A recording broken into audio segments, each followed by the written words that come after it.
नए corp holders जो हैं उनको फाइलर स्टेटस मिला करेगा ख़रीदो फरोख्त ऑफ प्रॉपर्टी। देखिए यही तो मैं कह रहा हूँ, बहुत ज़्यादा कन्फ्यूजन है रियल इस्टेट पॉलिसी में भी।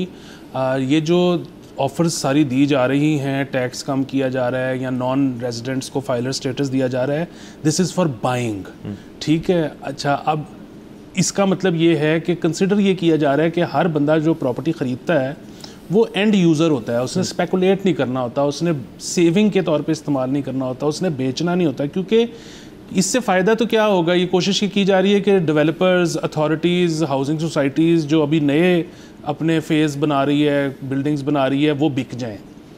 जो ख़रीदने वाला है वो ये नहीं सोच रहा कि ये मैंने भी, अगर अभी मैं सेविंग के लिए ले रहा हूँ, मुझे किसी दिन इसको बेचना भी है, क्योंकि सेलर पे टैक्स बढ़ा दिया। हाँ जी। सो अब अगेन हम तो वैसे ही मतलब रियल इस्टेट में मनी पार्क करने के ख़िलाफ़ हैं, लेकिन क्योंकि आधा पाकिस्तान इसमें फंसा हुआ है और हुकूमत चाह रही है कि ये सेक्टर दोबारा से चल जाए और लोग फंस जाए, तो ये मुमकिन नहीं है कि आप सेलर पर टैक्स बढ़ा दो और बायर पे कम कर दो और उससे एक्सपेक्ट ये करो कि इससे पहिया चल जाएगा। अभी ये जिन सेलर्स के ऊपर टैक्स बढ़ा है, आपके ख्याल में वो ये नहीं सोच रहे होंगे कि यार चलो ठीक है, यहाँ पे कौन सा मॉर्गेज सिस्टम है। ज़्यादातर लोग अपनी प्रॉपर्टी ओन करते हैं पूरी तरह से, उन्होंने किस्तें नहीं देनी, तो वो कहते हैं अच्छा चलिए 1 साल और ठहर जाते हैं, अगले साल देख लेते हैं बजट में क्या आता है, फिर बेच देंगे। तो अगेन मार्केट में अगर ट्रांसफ़र नहीं हो रही, बाइंग सेलिंग नहीं हो रही, तो इसका मतलब है मार्केट नहीं चल रही, मार्केट नहीं चल रही है। उससे दूसरा देखिए, बहुत सारे फैक्टर्स होते हैं जो आपको सोचने होते हैं एक प्रॉपर्टी के अंदर। किसी किस्म की अगर आप ग्रोथ लाना चाहते हैं, एलिवेशन लाना चाहते हैं, कि एक तो नॉर्मल तरीका है जी कि आपके पास रकबा बहुत है, ये ज़रूरत नहीं है इस चीज़ की कि आप एकदम से वहाँ पे ढेर सारे घर बना दें। एक डिमांड एंड सप्लाई बड़ी अहम चीज़ होती है, बल्कि इसकी जो बैकबोन है सारी इंडस्ट्री की वो डिमांड सप्लाई है।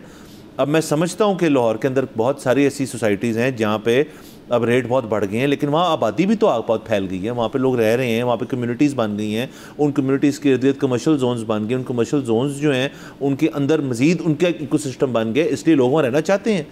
अब आपने उसी की तरह पता नहीं कितने मुरब्बों पे और प्लॉटिंग कर दी है जहाँ पे कोई रहना नहीं चाहता, क्योंकि वहाँ पे इकोसिस्टम ही नहीं है। वहाँ पे एका दुका घर होगा, लेकिन that's not realistically where somebody wants to live. And user की बात, एंड में तो एंड यूज़र आ जाता है ना कि भाई घर बन कर रहे हैं, और उसी के अंदर जो है स्पेकुलेशन होती है जी कि आप क्या करें।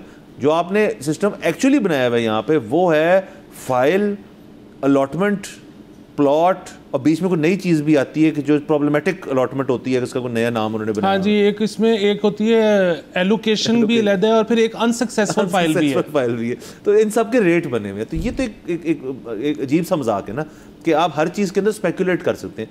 तो एक मार्केट जब स्पेकुलेटिव बन जाएगी, और लेकिन एकदम से क्या हुआ जी कि अब लोगों में, एक तो लोगों में पैसे नहीं है। अच्छा, भाई लोग सब बैठ के टीवी देखते हैं यार स्टॉक मार्केट ने 1600 पॉइंट एक दिन में जंप की है। अच्छा यार, तो ये तो फिर छोड़ो, यहाँ क्यों पैसे लगाने, स्टॉक मार्केट में लगा देते हैं। यहाँ तो अभी डेड लग रहा है, तो पता नहीं 1-1.5 दिहाई बाद ये आबाद होगी जगह, फिर तब देख लेंगे। तो कुछ लोग यहाँ पार्क कर लेते हैं, बहुत सारे लोग यहाँ निकाल लेते हैं और लॉस जो है वो पी जाते हैं अपना, और स्टॉक्स में कोशिश करते हैं कि हम उसको वापस कमा लें। बिल्कुल, regardless of all of this, बिल्कुल साथ खबरें आती हैं कि सोना महंगा हो गया। सोना महंगा। आप एक मार्केट जिसको आपने प्योरली स्पेकुलेशन ड्रिवन रखा है, जो कि एसेंशियली होनी थी डिमांड सप्लाई ड्रिवन, उसके अंदर फिर यही होगा कि जैसे आप कह रहे हैं कि भाई अगर लोग एक दूसरे से ट्रांसफरिंग नहीं करेंगे ऑफ प्लॉट, तो फिर कुछ नहीं होगा। ट्रांसफ़र कौन करते हैं? इवेंचुअली एक जगह जो है वो एंड यूज़र को जानी होती है, जहाँ पे लोगों ने रहना है जाके, इसलिए प्रॉपर्टी होती है ना।